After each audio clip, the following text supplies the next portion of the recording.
విజయవాడలో వైఎస్ఆర్సీపీ సీనియర్ నేత బొత్స సత్యనారాయణ మీడియాతో మాట్లాడుతున్నారు. లైవ్ చూద్దాం. కానీ పాపం చంద్రబాబు నాయుడు గారికి ఇంకా కుర్చీ మీద కానీ అధికారం మీద కానీ ఆ యావ తగ్గలేదు.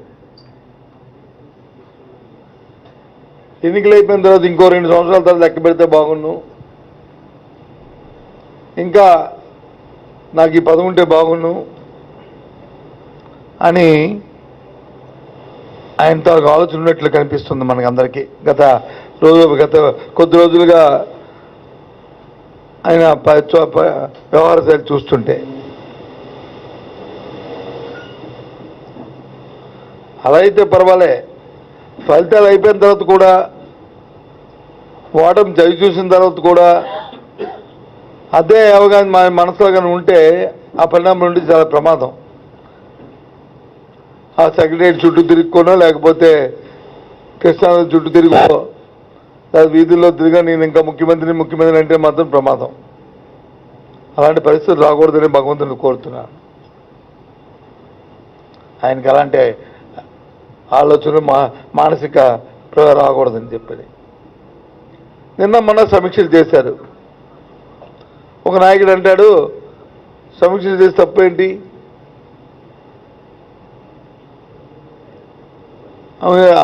ఆయన కాదు కదా, వ్యవస్థలన్నీ ఆయన చేతిలో ఉండాలి అని కోరుకుంటున్నాడు.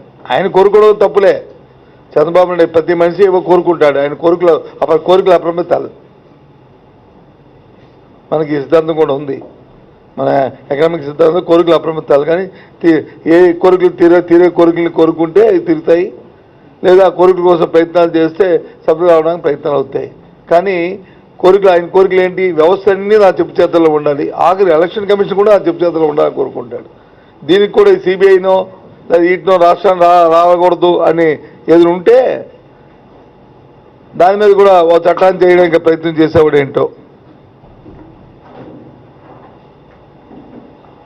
ఇవాళ చూస్తున్నా, సమీక్షలు చేస్తే అతను అంటాడు, ఒక నాయకుడు అంటాడు సమీక్ష చేసి తప్పేంటని. నా నాయకుడికి చంద్రబాబు నాయుడు గారికి మీ ద్వారా చెప్తున్నా, సమీక్ష తప్పులే, కానీ ఆ చేస్తున్న సమీక్షలు ఏదైతే ఇంకా మిగిలిపోయిన ఇంక జరుగుతున్న పరిణామాలు ఏవైతే ఉన్నాయో, నీ అవినీతి కార్యక్రమాలు ఏమున్నాయో వాటి కోసం చేయడం అనేది తప్పు అంటున్నాం. ఇవాళ ఎండ తీవ్రంగా ఉంది, దానికి నీళ్ళు లేవు. అటు రాయలసీమ కానీ అట్లా కోస్తా జిల్లా కానీ ఎక్కడ చాలా బాధపడుతున్నారు. దాని మీద అధికారులు పిలిచి సమీక్ష చేసి నీటి కొరత ఉంది, వెంటనే చర్యలు తీసుకోండి అని రూట్లో మీరు చెప్పుంటే ఇట్స్ ఓకే, ఫైన్, పర్వాలేదు. చంద్రబాబు నాయుడు గారు ఇంకా మనం ఓట్లు అయిపోయినా సరే ఏదో డిస్కస్ చేస్తున్నాడు అని చెప్పి అనుకునేవారు ప్రజలు.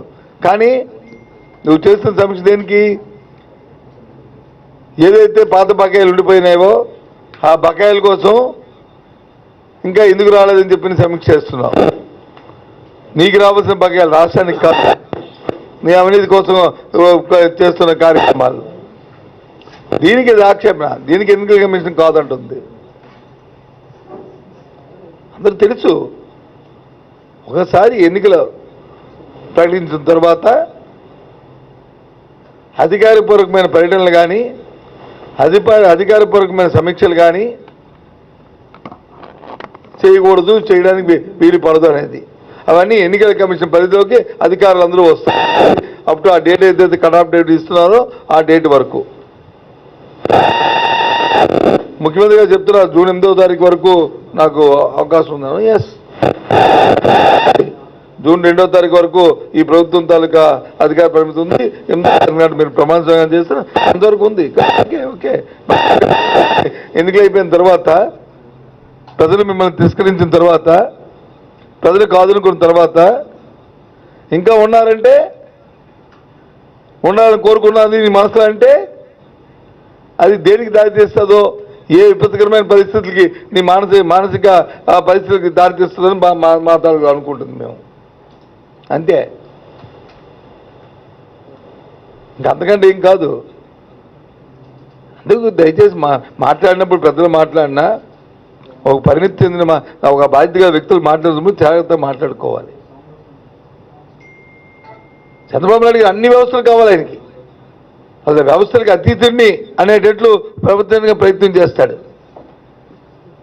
మనం చూసాం 5 సంవత్సరాలు ఈ రాష్ట్రంలో పరిపాలన, 5 సంవత్సరాలు కూడా ఏ రకంగా జరిగింది పరిపాలన అనడానికి. దానికి బోల్డెన్ ఉదాహరణలు ఉన్నాయి. ఏం మాట్లాడాడో మాటలు ప్రతి మాటకి అది కాదు. మనం దేనికి అతీతం అనుకుంటే ప్రమాదం. అన్నిటికీ లోబడే ఈ మానవ జీవితం. ఆ అధికారంతో ఉన్న అధికారం ఈ భారత రాజ్యాంగంలో ఎవరు కూడా రాజ్యాంగానికి అతీతులు కాదు. అందరూ రాజ్యాంగం లోబడే ఉండే పరిస్థితి మన డెమోక్రసీ. అది ఆ మహానుభావుడు బాబాసాహెబ్ అంబేద్కర్ గారు పెద్దలు రాసిన ఆ రాజ్యాంగం అది. కాబట్టి ఇంత పటిష్టంగా దేశంలో, ప్రపంచ దేశాల్లో భారతదేశం రాజ్యాంగం ఉంది.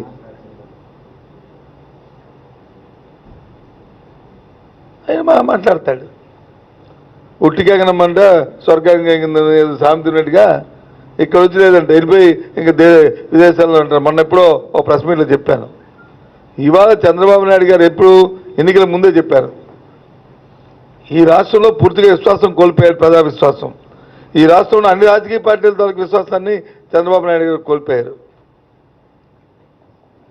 ఎన్ని ఒక్క రెండు ఆయనతో ఉన్నవాళ్ళు. ఒకటి జాతీయ పార్టీ, ఈ రాష్ట్ర రాజకీయ పార్టీగా, ఒకటి జాతీయ పార్టీ నాయకులు, 2 ఆయన జాతీయ నాయకులు. ఈ రెండే. ఒకటి జాతీయ పార్టీ నాయకులు, జాతీయ పార్టీ ఆయన వెనకాల ఉన్నవాళ్ళు జాతీయ పార్టీ నాయకులు, 2 ఆయన జాతీయ నాయకులు తప్ప ఎవ్వరు లేడు ఆయన కదా.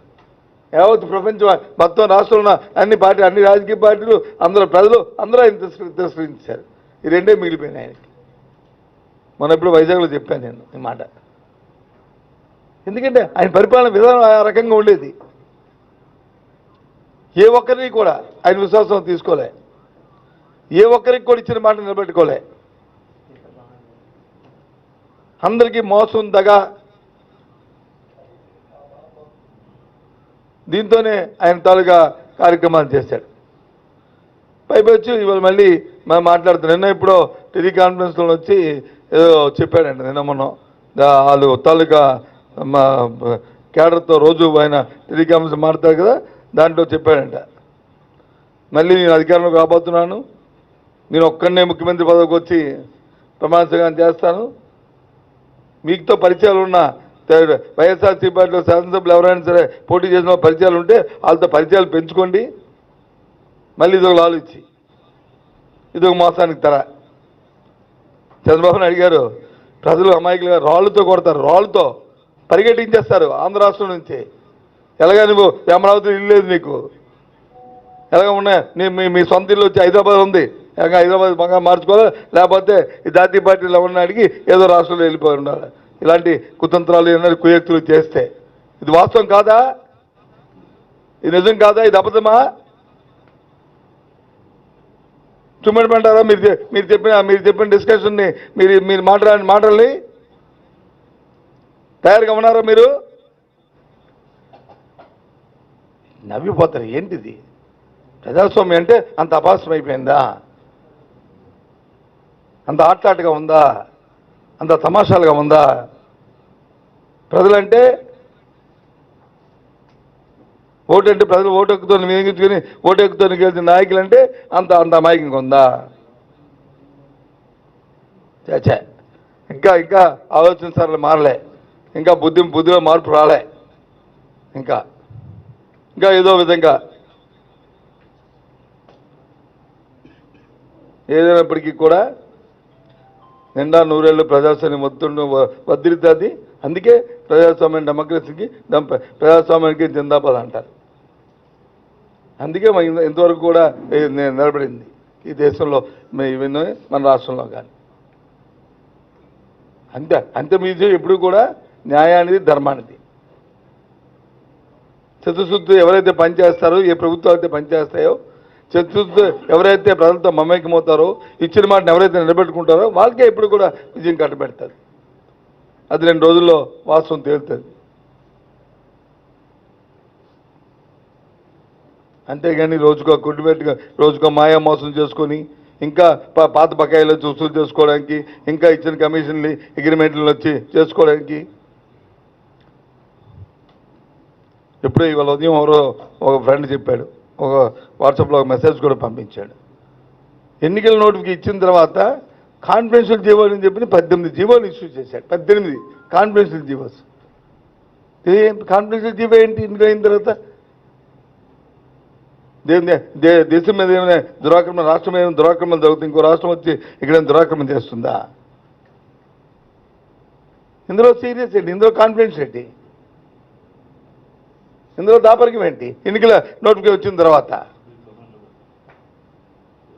కాన్ఫిడెన్స్ అని పబ్లిక్ డొమైన్లో కాన్ఫిడెన్స్ అని రాశారు.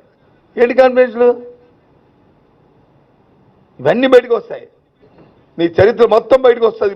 ఈ రాష్ట్ర ఈ ప్రభుత్వం చేసిన ఈ ఆపకాలన్నీ కూడా ఇవన్నీ ఇటువంటి పరిస్థితులు చేస్తూ మళ్ళీ లేని ఆశలు కల్పించడం. తెలుసు, వాస్తవం తెలుసు. వాళ్ళ తాలూకా పోలీస్ ఇంటెలిజెన్సే వాళ్ళకి ఏం చెప్పిందో తెలుసు. వాళ్ళ తాలూకా ఎవరైతే సర్వేలు చేస్తున్న మరి కంపెనీస్ ఉన్నాయో అవి తెలుసు. నేను ఎంత అన్యాయం అండి! ఐటీ గ్రిడ్ కంపెనీ మొత్తం మన తాలూకు సమాచారం అవ్వాలి. ఇక్కడ కూడా నేను మాట్లాడాను అవ్వాలి. ఆ రోజు ఫస్ట్ టైం పట్టుకున్న వాళ్ళందరినీ డీజీకి నేను కంప్లైంట్ చేసి వాళ్ళు ట్యాబ్లు అన్నింటినీ డీజీకి అప్పచెప్పి ఆ రోజు అనుకున్నాను నేను, ఏంటి ఈ ఐప్యాడ్లు వచ్చి పట్టుకొని తీసుకొస్తుంటే ఇంటెలిజెన్స్ అడిషనల్ డీజీ ఆ పోలీసు అంతా రియాక్ట్ అయింది. కారణం ఏంటి? దీంట్లో ఏదో లోపాగారి ఉంది, దీంట్లో ఏదో సంథింగ్ ఈజ్ గోయింగ్ ఆన్ అని చెప్పేసి అని ఆ రోజు ఇక్కడే విజయవాడలో ఇదే ప్రెస్ మీట్లో నేను చెప్పాను కూడా, దీంట్లో ఏదో వెనకాల నిగూఢమైన థింగ్ ఉందని చెప్పాను. చూస్తే ఇది మొత్తం మన మన ఈ రాష్ట్ర ఎలాగైతే విదేశాలకు వచ్చి రాష్ట్ర భద్రతా సమాచారం అప్పచెప్తారు, ఎలాగైతే చేస్తే దురాక్రమణ ఉందో అలాంటి పరిస్థితి చేశారు. మొత్తం మన సమాచారం అంతటి కూడా ఆ రోజు చెప్తే బుకాయించారు. కాదు అవును అన్నారు. మరి ఇవాళ బట్టబయలు అయిపోయింది కదా. ఆధార్లో మన బ్యాంక్ అకౌంట్లో డబ్బులు కూడా మనం అవునో ఉంటాయో లేదు పోతాయని భయం. ఆ రోజు చెప్పాను, అకౌంట్లు మార్చుకోండి మీరని చెప్పని. ఇదే ప్రెస్ మీట్లో చెప్పాను, ఇది ఇలాంటివి చేస్తున్నారని చెప్పని. మరి దీనికి ఇప్పుడు సమాధానం ఏం చెప్తాడు చంద్రబాబు నాయుడు గారు అండ్ కంపెనీ అండుకో? చెప్పండి. ఏంటంటే బుకాయింపులు, దమాయింపులు, ఇవి పరిస్థితి. ఏదైనా సరే ఇంకా కొద్ది రోజుల్లో ఒక సంక్షేమ ప్రభుత్వం, ఒక అభివృద్ధి ఆశించే ప్రభుత్వం, ప్రజలు కోరుకునే ప్రభుత్వం, ప్రజాప్రభుత్వం రాజశేఖర రెడ్డి గారి తాలూకు స్ఫూర్తితో జగన్మోహన్ రెడ్డి నాయకత్వంలో రాబోతుంది. తెలుగుదేశం పార్టీ సగం అంతమైంది. ప్రజారంజకమైన పరిపాలన అందించబోతున్నాడు జగన్మోహన్ రెడ్డి గారు అనే విషయాన్ని, వీని చంద్రబాబు చేసిన మాయల్ని మన్నింటిని మరిపించే విధంగా మంచి పరిపాలన వస్తుంది అనేది నమ్ముతూ మీ ప్రధానిగా తెలియజేస్తున్నాం.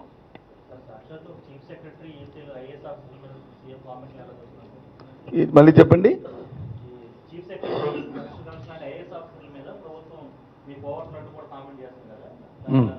అదే మరి చెప్తున్నాను, ఏ వ్యవస్థ మీద కూడా చంద్రబాబు నాయుడు గారికి కానీ తెలుగుదేశం పార్టీకి కానీ నమ్మకం లేదు. వాళ్ళ మీద తప్ప ఇది దురదృష్టకరమైన పరిస్థితులు ఈ రాష్ట్రంలో ఉన్నవి. ఏ రాష్ట్రంలో కూడా జరగదు.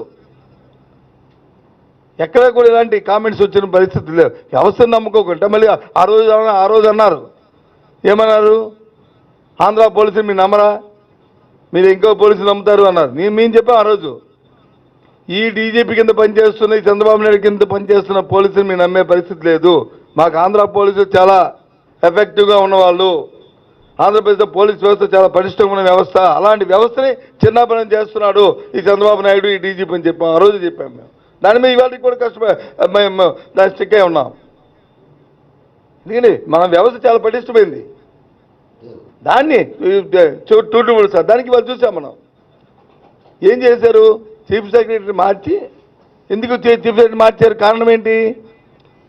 ఏదైతే ఎలక్షన్ కమిషన్ ఆర్డర్ ఉందో ఆ ఆర్డర్ని మళ్ళీ ఇతను వచ్చి వారికి చెప్పకుండా ఆఫ్ చేసినందుకు దాని మీద కన్స్ట్రక్షన్ తీసుకుని ఇంకో సీఎస్ని వేశారు. ఆ సీఎస్ని ఎవరైతే సీనియర్ ఉందో ఆ సీనియర్ని వేశారు. అంతేగాని ఏమో ఎక్కడి నుంచో ఏ రకంగా వేశారు, ఏ రకంగా వేశారో ఎవరికి కూడా తెలియదు, వాళ్ళే వేశారు. దాని మీద అంత రియాక్ట్ అవ్వాల్సిన అవసరమే వచ్చింది?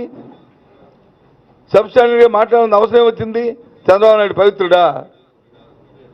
ఈయన ముఖ్యమంత్రిగా ఉంటున్నాడు, ఈయన కోర్టు నుంచి తేలి తెచ్చుకోలేదా? ఈయన రాష్ట్రాన్ని దోచుకు తినలేదా? ఈయన చెప్తాడు. అది కరెక్ట్ కాదు. ఎదుటి వ్యక్తి మీద చులకన భావంతో ఏ భావంతో మాట్లాడడం అనేది వ్యవస్థలో అది సాంప్రదాయం కాదు.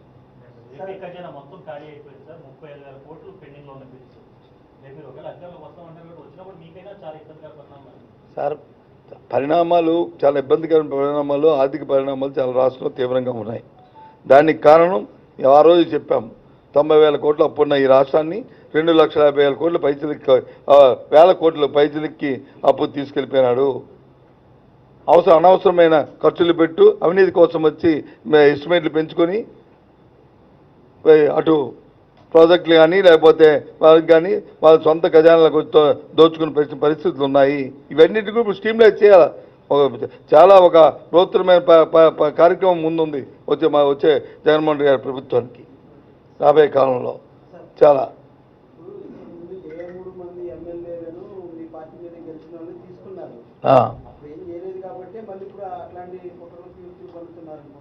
ఎవరు? చంద్రబాబు నాయుడికి పుట్టుకతో వచ్చిన విద్య ఆ రోజు వచ్చి ఊరుకున్నారు. అదిగా ఉందని ఊరుకుంటే జనం ఇప్పుడు జనం రియాక్ట్ ఏమైంది? అందుకే కదా మనం చెప్పాను, మీకు జ్ఞాపకం ఉందో లేదా? మీరు లేరు, సారీ, గుంటూరులో చెప్పా. ఆ రోజు 23 మంది ఎమ్మెల్యేలని తీసుకెళ్ళినప్పుడు మా పార్టీ కంప్లైంట్ చేసినప్పుడు స్పీకర్గా ఉన్న కోడెల శివప్రసాద్ అనే వ్యక్తి దాని మీద రెస్పాండ్ అయ్యి కనీసం వాళ్ళకి నోటీస్ చేయవలసిన పరిస్థితి ఉంది. నోటీస్ చేయనప్పుడు శాసనసభ యావత్తు కూడా అతను అభిషేకించి అక్కడే ఆయన్ని మందలించవలసిన పరిస్థితి ఉంది. అది ఆ కార్యక్రమం చేయలేదు కాబట్టే ఆ నియోజకవర్గం ప్రజలు బుద్ధి చెప్పారు. అదే వాళ్ళు చేస్తుంటే శివప్రసాద్ అంతా పెంచి విరిపోయి విరవీగేవాడు కాదు. అది చేయకపోవడం వల్ల ప్రజలు వచ్చి రియాక్ట్ అయ్యారు కదా. అటువంటి పరిస్థితి మళ్ళీ వస్తే ఇది రాష్ట్ర ప్రజలందరూ కూడా ఆ పరిస్థితి చేస్తారు. అది నేను చెప్పేది. నా భాష తాలూకా భావ్యం అది, అంతేగాని అటాకులు చేయమని కానీ లేకపోతే ఇది చేయమని కానీ ఈ కార్యక్రమం కాదు. నా భావ్యం అది, నా భాష తాలూకా నా అభిప్రాయం అది.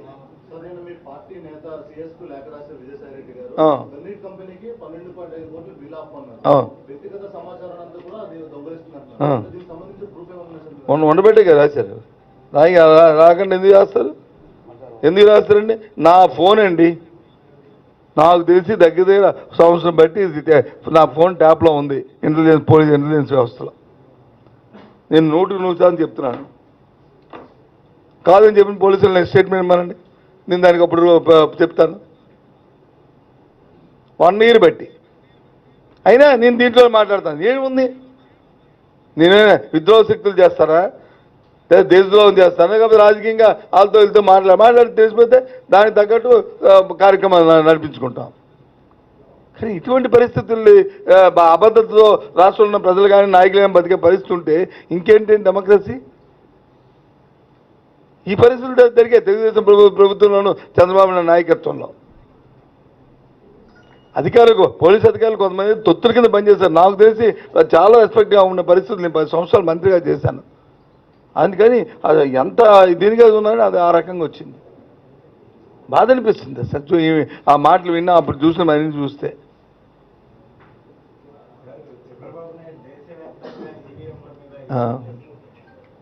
సార్, వ్యవస్థ మీద ఈవీఎంల మీద దేశవ్యాప్త యుద్ధం చేయమనండి, బ్యాలెట్ మీద వచ్చి దేశవ్యాప్తంగా తీసుకోమనండి. ఎందుకు? రేపు పార్లమెంట్ అవుతుంది కదా, రేపు కొత్తగా పార్లమెంట్ ఏర్పాటు అవుతుంది.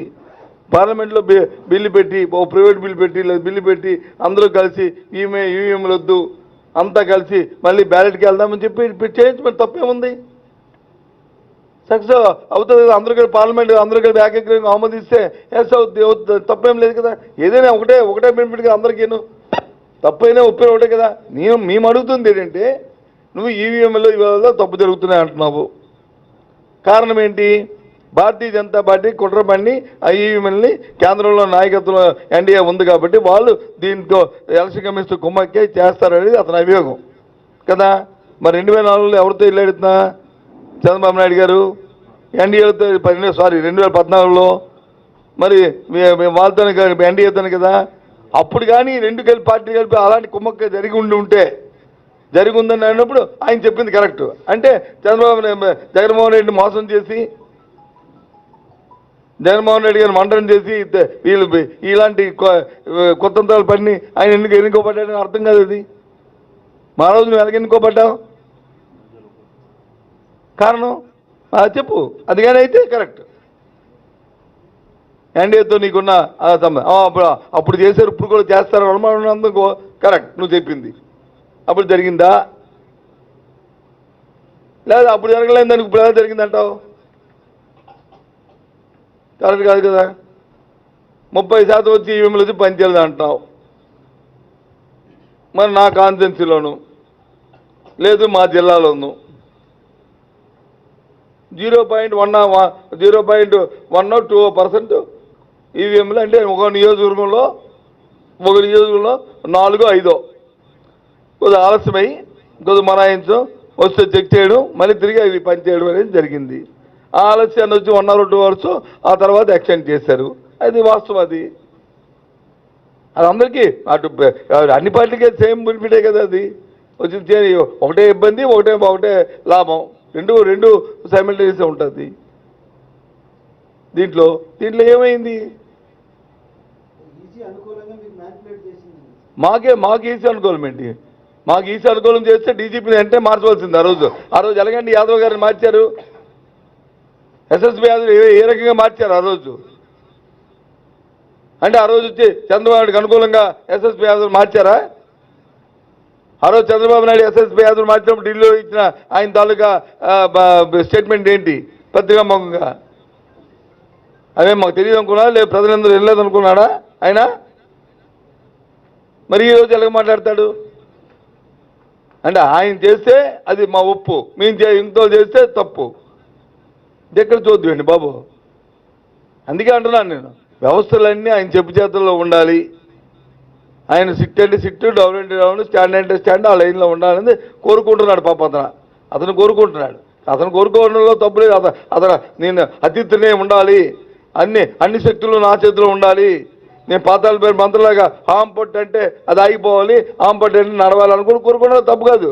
అతను తాలుగా అది బాగుంది. కానీ ఇది వ్యవస్థ, ఇది డెమోక్రసీ, ప్రజాస్వామ్యం. దీనికి ఒక మాన్యువల్ ఉంది, దీనికి ఒక ఉంది, రాజ్యాంగం ఉంది, దాని ప్రకారం దొరుకుతాయి. అంతేగాని ఈ రకంగా కాదు కదా. అది ఏదేమైనప్పుడు సరే చంద్రబాబు నాయుడు గారి తాలూకా ఆయన ప్రవృత్తికి జాలేస్తుంది.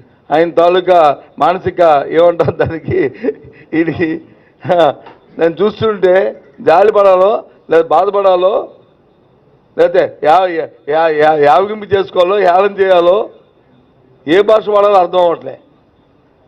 ఒక మంచి ఇంత అనుభవం 40 సంవత్సరాల ఇండస్ట్రీ ఉన్న చంద్రబాబు నాయుడు ఒక మంచి సందేశం ఇవ్వాలి రాష్ట్రంలో ఉన్న రాబోయే ప్రజానీకానికి. ఎలాగైతే గేమ్లో మనం ఆడుతున్న దీంట్లో స్పోర్టివ్నెస్ అంటాం కదా, దాంట్లో ఏ రకంగా ఉంటామో ఈ అనుభవాన్ని వచ్చి ఈరోజు జరిగిన పరిణామాలను అనుభవం కింద తీసుకుని వచ్చేసారి సక్సెస్ అయ్యడానికి ప్రయత్నాలు చేసుకోవడానికి ఎలాగైతే చెప్తా ఆ టైపు ఉండాలి. అంతేగాని ఇదేంటండి ఇది? ఏమనుకుంటున్నాడు అతను? అందరూ మిగతా వాళ్ళు అందరూ అమాయకులు అనుకుంటున్నాడా? నో లేదంటే రెండో ఆయన ఉన్నాడు కదా, ఆయనలో సైలెంట్గా ఎక్కడో ముసుకప్పు కూర్చుంటే సరిపోయే ఆయన ఫ్రెండ్ లాగా, లోపగారి ఫ్రెండ్ లాగా. ఓకేనా? Thank you.